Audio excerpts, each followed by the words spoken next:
All right, let's talk about something huge, because this is one of those money tips that a lot of people they just don't know about. It's a really simple change that can protect your cash and, get this, actually pay you for the stuff you're already buying. And I am dead serious about this. For your everyday spending, I want you to consider putting that debit card away starting today. I know, it sounds a little extreme, but trust me, there's a really good reason for it. And I know what you're thinking, right? Hold on, it's my money, it's easy, what could possibly be the problem? It's a totally fair question. But the thing is, that convenience you love, it's hiding a pretty massive risk to your finances. So let's get right to the biggest issue, and that's the danger. Every time you pull out that debit card, you are literally putting your own hard-earned money right on the front line. See, you gotta think of your debit card as a direct pipeline straight into your checking account. There's no middleman, there's no buffer. The second you swipe or tap, boom, you've opened a direct valve, and that money is gone from your account instantly. And this is where it gets really scary. If a fraudster gets a hold of your debit card info and decides to have some fun, they're not spending some corporation's money. Oh no, they are spending your money. Your rent money, your bill money, your savings. It can all be drained in a flash.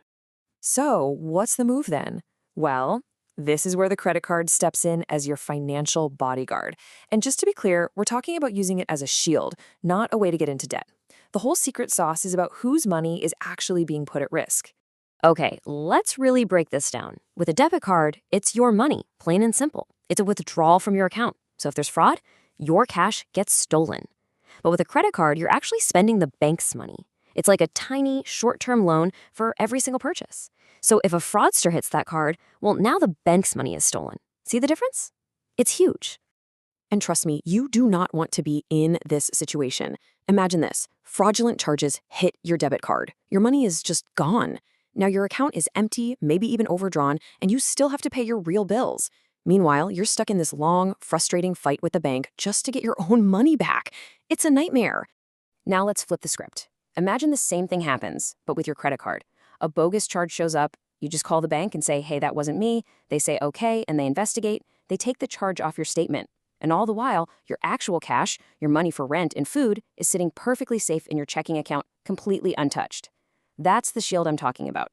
But hold on, it gets even better, because this isn't just about playing defense. When you only use a debit card, you are literally leaving free money on the table. A credit card can actually pay you to spend the money you were going to spend anyway. I'm talking about all the perks you're missing out on.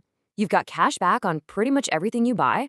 You can rack up travel points for free flights and hotels. Many cards offer purchase protection if something you buy gets stolen or broken. They can give you extended warranties. And here's the big one. You're building a good credit score, which is so important for your financial future. A debit card? It gives you exactly none of that. And that is why this statement is so powerful. Once you really see the risk you're dodging and all the rewards you can get, it becomes a no-brainer. But there is one golden rule, and you have to follow it. Pay the balance off in full every single month. No exceptions. Do that, and you get all the protection, all the rewards, and you pay zero interest. It's a win-win.